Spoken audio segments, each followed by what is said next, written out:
예, 원래 오늘 오후 1시 반에 경제사회노동위원회가 탄력근로제 확대 시험 관련된 이제 결론을 내리기 위해서 열릴 예정이었습니다. 근데 민주노총에서 피켓 시위를 벌이면서 이제 이게 상당히 좀 많이 지연됐고요.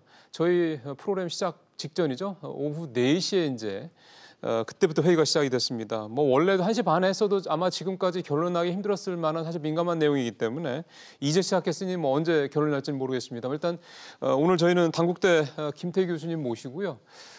경제사회노회에서 오늘 논의할 이 탄력근로제를 좀 핵심을 좁혀서 탄력근로제 이 쟁점이 뭐고 이 쟁점들에 대한 각계의 그 입장 얘기 좀 들어보고요. 이게 만약에 오늘 결론이 날 경우 결론의 내용도 한번 좀 전망 좀 해보도록 하겠습니다. 교수님 어서 오십시오. 네, 안녕하세요. 예. 또 예민한 문제로 또 모시게 됐습니다.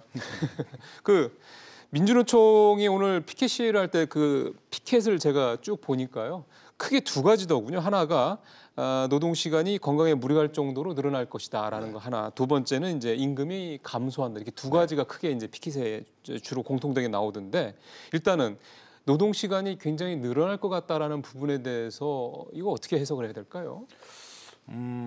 사실은 지금 탄력근로제 적용 대상이 누구냐를 이제 보게 되면 좀 이야기가 달라져요. 그러니까 주로 탄력근로제 관련되는 노동이요. 예. 어떻게 보면 약간 이제 기술이 있고 숙련도가 높은 이제 이런 노동 쪽이 많습니다. 단순 노동보다. 예, 예. 그러니까 뭐 예를 들어 가지고 뭐 아르바이트 일자리 이런 쪽의 이야기가 아니고요. 예. 그러니까 예를 들어 가지고 뭐 반도체 연구개발 쪽이나 그다음에 뭐 게임 업체 예를 들어 가지고 그렇죠. 기획하는 이런 쪽의 그렇죠. 지금 이야기예요. 그러니까 사실은 이제 그쪽 부분에 있어 가지고 뭐 노동 시간이 좀 늘어날 수는 있을 것 같은데요. 네. 근데 사실은 전체로 봐가지고 노동 시간이 늘 것이냐 그건 저는 아니라고 봐요. 그러니까 예를 들어 가지고 우리가 뭐 선진국이라는 데가 네. 이런 말 들어가지고 숙련이 높거나 그런 기술이 높은 노동자들이 많잖아요. 그러면. 예. 근데 근로 시간 짧지 않습니까? 전체적인 시간이 짧죠. 짧죠. 예, 그러니까 그만큼 생산성이 올라간다는 얘기거든요. 그래서 그게 지금 어떻게 보면 탄력 근로제를 누구한테 대입하느냐. 예를 들어 우리 아르바이트 자리, 편의점 아르바이트에 그대로 대입을 하게 되면 와, 저거 너무 장시간 하는 거 아니야? 건강을 다 해치는 거 아니야? 이야기가 나올 수 있는데 아까 말씀드린 고숙련, 주로 고기술 노동의 특징은 뭐냐 그러면요.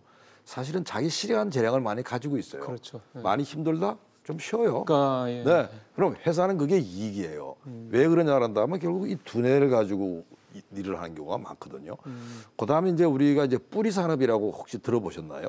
이제 예를 들어 도금부터 해가지고 뭐 금형 이런 거 그렇습니다. 예. 도금 이게 이제 제조업의 이제 어떻게 보면 뿌리라고 그렇죠, 그러는데요. 그렇죠. 이제 거기도 일하시는 분들 중에서 가장 이 어떻게 보면 노하우를 많이 가지신 분들 경우가 다른 데 구할 수가 없어요.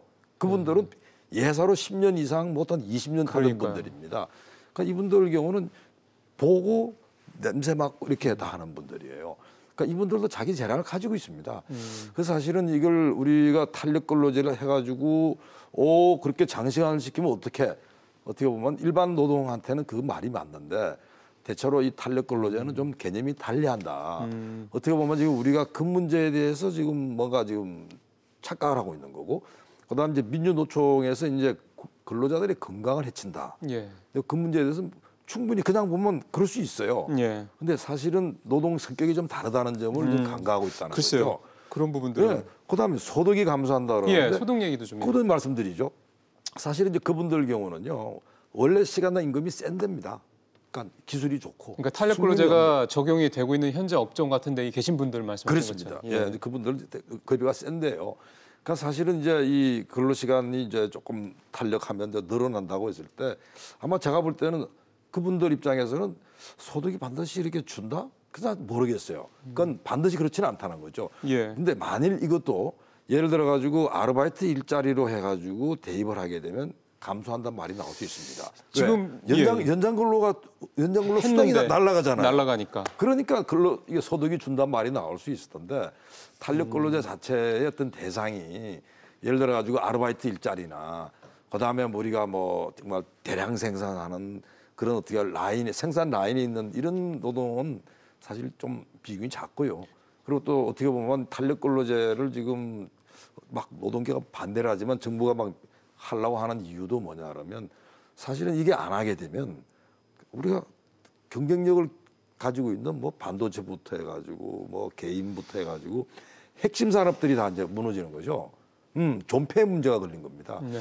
근데 사실은 이제 그 숫자는 그렇게 많지가 않아요. 해당되는 노동자는. 근데 이제 어떻게 보면 이제 일반 국민들 입장에서는 뭐 그렇게 탄력 근로 기간을 오래 해? 라고 생각하기 쉬운데 문제는 지금 정부가 그걸 놓치고 있는 거예요. 그 이야기를 해야 됩니다. 이분들 경우는 우리가 해야지 우리도 경쟁력이 있어가지고 우리가 일자리도 생기고 우리 경제가 뻗어나간다 이야기를 해야 됩니다. 예. 네. 지금 고용노동부도 지금 교수님이랑 입장이 같더군요. 그러니까 무슨 얘기냐면 보편적인 업종이 아니라 네. 일부 업종에 한해서 네. 이 탄력 근로제를 확대 시행해야 될 수요가 있다라는 걸 본인들이 그러니까 고용노동부가 확인을 했다. 현장 네. 조사를 거쳐서 네. 작년에 한 6개월 현장 조사를 했잖아요. 네. 그러면서 거론된 업종을 얘기를 들어보니까 선풍기, 난방, 에어컨 같은 이런 계절 산업, 계절 가전 네. 쪽. 네.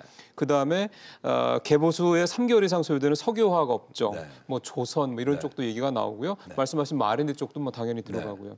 그럼 결국은 경산호위에서 지금 탄력 근로제 확대 적용하는 문제에 대해서 논의하는 거는 기본적으로 확대 적용에 대해서는 그러니까 방향이 잡혔으니 그렇죠. 디테일하게 어떤 업종에다가 이 확대 적용을 적용할 것이냐 이렇게 우리가 이해하면 되겠습니까? 지금 제가 보니까요. 노사는 워낙 입장이 달랐고 예, 다르고요. 예. 그다음에 공익위원들 사이에서도 의견이 엇갈리는 것 같습니다. 그러니까 쉽게 말해가지고 공익위원들이 하나의 목소리가 아니고 서로 이제 견해를 좀 달리하는 모양인데 최저임금은 하나의 목소리였는데. 이게 복잡하거든요. 네. 아까 말씀드린 대로 이 탄력 근로제의 어떤 배경부터 해가지고 이게 많이 복잡하다 보니 좀 생각이 다른 것 같은데 그래서 그게 지금 업종의 특정 업종에 대해서는 인정해주고 안 해주고 하는 이 문제로 갈는지 네. 아마 일부 공익위원도 그렇게 주장할 것 같아요. 근데 또 일부 그런 쪽 경우에서 가지고는 그걸 우리가 업종을 미리 정할 수 있나? 왜? 사실은요 제조업을 하나 봤을 때 예. 제조업을 업종으로 보지 않습니까? 예. 근데 사실은 제조업 전체의 문제가 아니고 제조업 중에서 주로 우리 필요한 거 연구개발인데요. 일부죠. 그것도 일부예요. 역시. 그러면 제조업과 연구개발이 합치게 되면 제조업이 서비스업으로 바뀐 거예요. 쉽게 말해가지고 산업이 서로 융합이 되고 산업의 경계 구분이 없어지거든요. 그러니까 산업 경계 구분을 아주 모호하게 돼 있는 이런 상황에서 그러니까 우리가 일단 정부의 편의대로 제조업은 되고 예. 서비스업은 안 돼. 이런 식으로는 갈 수 없을 거라는 거죠. 그렇게 그러니까 굉장히 좀 경직되게 그러니까 유연하지 못하게 적용하면은 더 큰 문제가 날 수 있다 이런 말씀이 되는 건데. 그렇습니다. 제가 볼 때 이제 공익위원들이 아마 관점들이 좀 다르려고 그러니까요. 보는데요. 제 개인 생각은 뭐냐 그러면 전체로 이렇게 업종을 다 퉁치면 어떤 문제? 퉁친다는 표현보다는 죄송합니다. 적용을 하면. 예. 예. 그러니까 업종 전체를 다 이렇게 적용을 해버리게 되면 아까 말씀드린 대로 예를 들어 가지고 지금 AI 자동차 같은 경우는 제조업이면서도 또 IT 산업입니다. IT 산업이죠. 예. 그러니까 굉장히 어떻게 보면 지금 그러니까요. 모호한 영역들이 많아가지고 지금 특히나 그런 산업들이 굉장히 많아지고 있는 거잖아요. 그게 어떻게 보면 경제 발전이고 네. 또 새로운 어떤 이 경제의 모습이거든요. 근데 이거를 담아내려 그런다라면 과거의 어떤 기준으로 따라서 업종을 이렇게 하기가 그러니까요. 좀 어려움이 있을 거다 저는 이렇게 보고 있습니다. 예, 세상은 21세기인데 지금 우리가 이 대고 있는 이게 맞냐 안 맞냐를 그 되는 그 잣대는 20세기 잣대를 갖다 들이대고 있으니 바로 봅니다. 지금 교수님 바로 말씀하신 대로 네. 너무 이게 좀 양쪽 그러니까 노동계도 그렇고 재계도 그렇고 서로 간의 입장이 너무 이렇게 경직되게 서로 평행선만 달리는 네. 상황이 좀 발생을 하고 있는 네. 건데 제가 작년에 자료를 하나 좀 찾아보니까 이게 작년 10월에 노동연구원에서 나온 자료인데 네. 우리나라 5인 이상 기업 2,400곳을 대상으로 탄력 근로 시간제를 활용하고 있는 부분에 대해서 네. 물어보는 얘기를 보니까 탄력 근로제를 현재 도입한 기업들의 75% 정도는 우리 그냥 주 52시간제로 바뀌어도 네. 6개월까지 안 늘어도 그러니까 현재 3개월 내에서 그럭저럭 해 나갈 수 있다라고 네. 답변을 했다는 얘기가 나오더라고요. 그러니까 저는 이 얘기를 드리는 이유가 말씀하신 대로 옛날처럼 이렇게 경직되게 적용할 수 없는 세상인데 지금 정부가 생각하는 거나 노동계나 기업은 이거를 너무 경직된 방식으로 자꾸 접근하는 게 아닌가 싶어서요.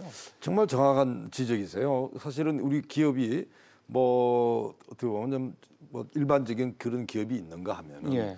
그 특수한 그런 기업들이 있는데 그 특수한 기업들이 부가가치가 높습니다. 그러면 예. 그럼 그 특수한 기업들 경우는 전체의 일부라 그래가지고 그거를 그냥 무시할 수는 없는 그런 상황이에요. 그렇죠.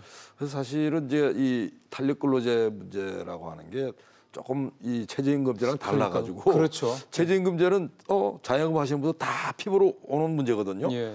근데 이 이거는- 탄력 근로제 경우는 좀 사안이 그러니까요. 양이 아니고 질에 관련된 문제가 돼 가지고 예.